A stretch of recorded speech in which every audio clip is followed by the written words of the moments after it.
Om Swastiastu. Assalamualaikum warahmatullahi wabarakatuh. Shalom Namo Buddhaya. Salam sejahtera bagi kita semua dan salam harmoni. Halo semuanya. Perkenalkan, nama saya Niketut Vera Wulan Prataminingsih, NIM 2411011021. Saya dari kelas IKI semester 3. Jadi, pada video kali ini saya akan mempresentasikan hasil dari ujian tengah semester dalam mata kuliah Statistika Inferensial dengan dosen pengampu, Bapak Profesor Dr. Inyoman Dantes, dan juga Bapak Iwayaneka Paramarta, SPD, MPD.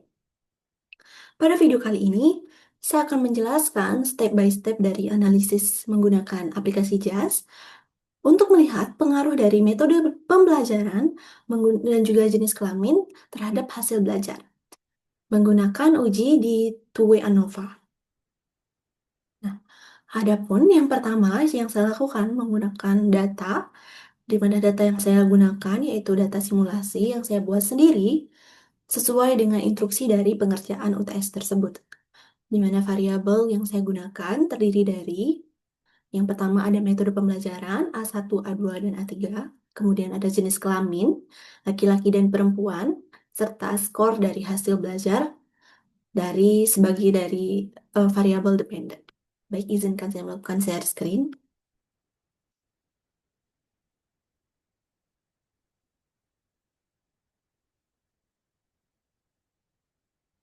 Nah, di sini yang saya jelaskan tadi, di sini saya menggunakan metode A1, A2, dan juga A3 dengan gender atau jenis kelamin. Di sini M melambangkan male atau laki-laki dan F itu female.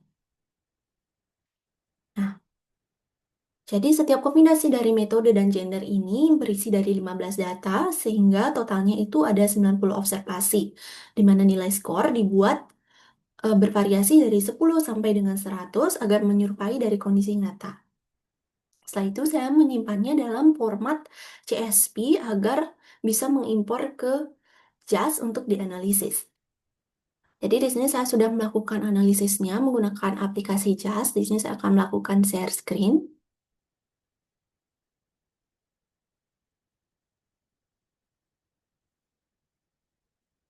Nah, ini merupakan JAS yang sudah saya buat untuk melengkapi tugas dari statistika kemarin. Yang pertama, tentu saja kita harus mengimpor data yang sudah saya buat di Excel tadi ke sini dengan format CSV.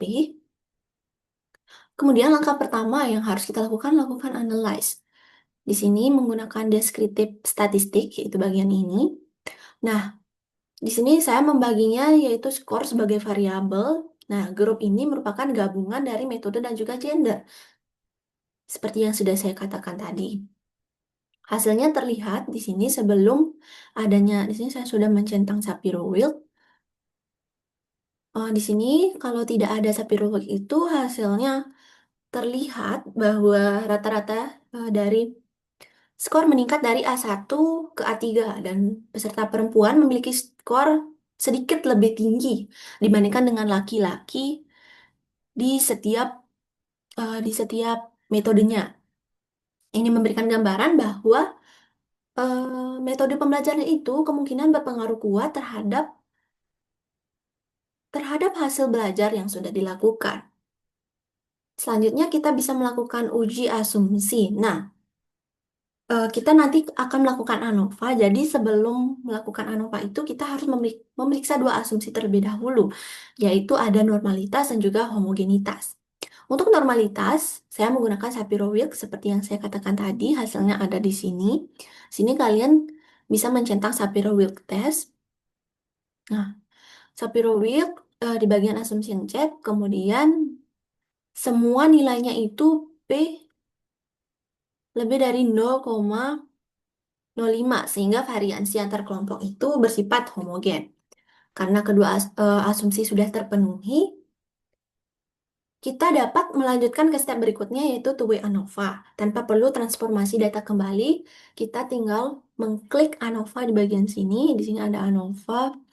Nanti hasilnya itu di bagian sini. ANOVA. Nah, selanjutnya untuk menjalankan two-way ANOVA dengan skor sebagai variabel dependen, kemudian metode dan juga gender itu di fix faktor atau faktor tetap itu. Nah, di sini ini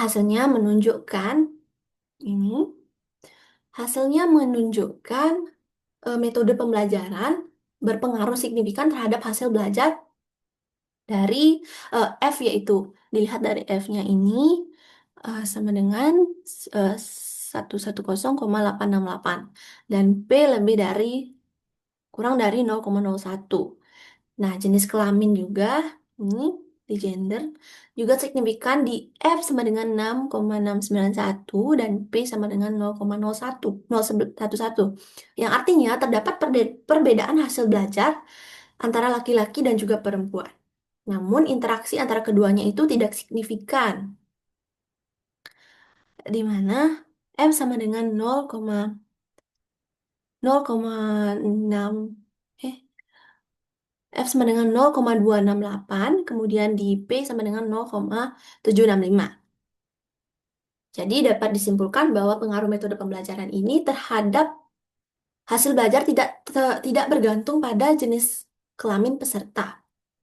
Dengan kata lain, baik laki-laki maupun perempuan sama-sama memperoleh peningkatan hasil belajar saat menggunakan metode yang lebih efektif. Nah, karena faktor metode signifikan, di sini saya melakukan uji post hoc test dengan menggunakan 2K. Nah, di sini saya melakukan post hoc test, di sini saya melakukan correctionnya itu di 2K. Jadi untuk hasil yang lebih perbandingan yang lebih signifikan, kalian juga bisa menggunakan eh, Bonferroni dan juga SCAF ini. Di sini hasil post hoc test saya itu ada di ini, di bagian bawah, di mana di mana hasilnya itu menunjukkan seluruh pasangan dari metode pembelajaran itu berbeda signifikan, yaitu P kurang dari 0,001. Nah, di mana rata-rata skor tertinggi terdapat di A3, diikuti A2 dan juga A1. Terendah itu A1. Artinya metode A3 ini dianggap paling efektif dalam meningkatkan hasil belajar dibandingkan dengan dua metode lainnya. Kemudian di sini selanjutnya kita melakukan grafik interaksi atau interaction plots. Di sini saya sudah mendapatkan hasilnya, itu ada ini. Untuk mencarinya, di sana ada tab- di bawah hot test, yaitu ada descriptive plots dengan metode disumbu X dan juga disumbu Y ada gender sebagai garis pemisah. Terlihat bahwa kedua garis laki-laki dan perempuan ini naik sejajar di A1 ke A3. Ini menunjukkan tidak ada interaksi yang signifikan karena pola peningkatan hasil belajar pada kedua gender itu serupa. Namun garis perempuan itu sedikit lebih tinggi di setiap metode yang dapat menandakan perempuan itu se- eh, bahwa perempuan cenderung memiliki skor sedikit lebih tinggi dibandingkan laki-laki secara konsisten. Jadi berdasarkan hasil analisis dari keseluruhan data menggunakan jas ini, dapat disimpulkan bahwa data yang saya gunakan itu berdistribusi normal dan juga bersifat homogen. Baik metode pembelajaran maupun jenis kelamin itu berpengaruh signifikan terhadap hasil belajar. Tidak ada interaksi di antara keduanya. Kemudian di hasil uji lanjutan juga dapat disimpulkan bahwa dari metode pembelajaran A3 memberikan hasil belajar tertinggi yang diikuti A2 dan juga A1. Oleh karena itu, saya merekomendasikan agar metode A3 ini diterapkan dalam proses pembelajaran karena terbukti paling efektif meningkatkan hasil belajar baik bagi peserta laki-laki maupun perempuan.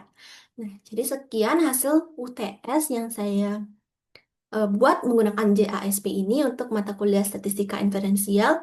Terima kasih atas perhatian yang sudah diberikan. Saya akhiri dengan Padma Santi.